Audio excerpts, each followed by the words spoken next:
নমস্কার বন্ধুরা, স্বাদ ও স্বাস্থ্যঘরে আপনাকে স্বাগত জানাই।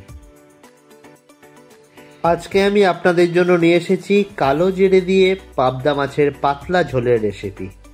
চলুন তাহলে শুরু করা যাক।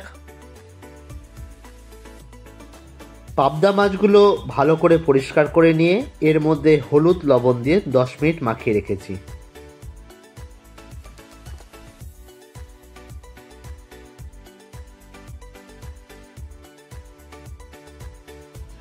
এবার কড়াইয়ে তেলটা গরম করে নিয়েছি।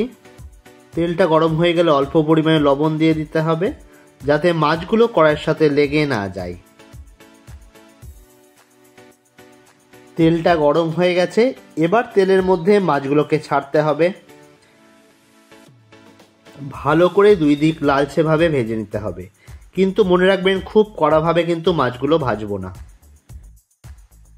বেশি করে অনেক মাছ দিয়ে ভাজলে চলবে না, 2 থেকে 3টের বেশি মাছ কিন্তু আমরা একবারে ভাজবো না। মাছগুলো খুব সুন্দরভাবে ভাজা হয়ে গেছে। এবার তেলের মধ্যে দিয়ে দিতে হবে 1/2 টেবিল স্পুন কালো জিরে, তার সাথে 3-4টে কাঁচা লঙ্কার ফোড়ন,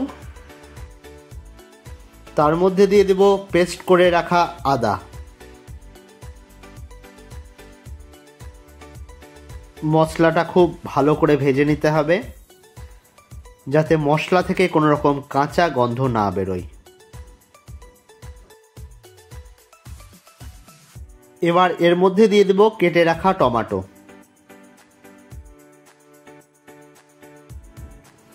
এবার মশলাগুলো ভালো করে নাড়াচাড়া করে নিতে হবে।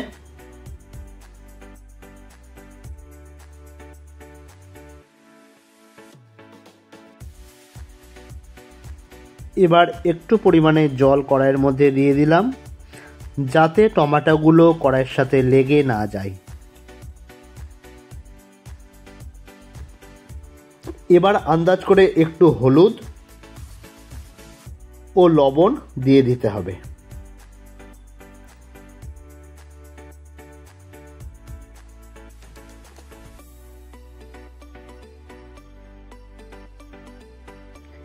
এরপর 1 কাপ জল দিয়ে মশলাটা আরেকটু ভালো করে কষিয়ে নিচ্ছি।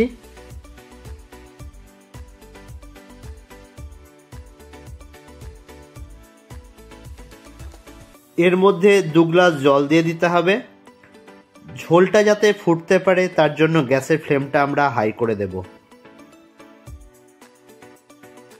ঝোলটা ফুটতে শুরু করেছে। এবার ভেজে রাখা মাছগুলো একে একে আমরা খুব সাবধানে দিয়ে দেব।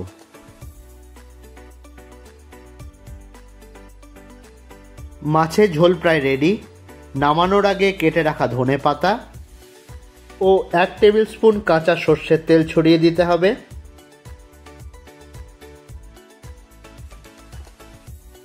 এবার ঢাকা দিয়ে 3 থেকে 4 মিনিট রেখে দেব। এবার গরম ভাতের সাথে এই মাছ কিন্তু পরিবেশন করতে পারেন। তাহলে আজকে ছিল এই রেসিপি। কেমন লাগলো সেটা অবশ্যই কমেন্ট করে জানাবেন। যদি এই রেসিপি ভালো লেগে থাকে তাহলে অবশ্যই লাইক, শেয়ার অ্যান্ড সাবস্ক্রিপশন করবেন। স্বাদ ও স্বাস্থ্যঘর সকলে ভালো থাকবেন, সুস্থ থাকবেন। ধন্যবাদ।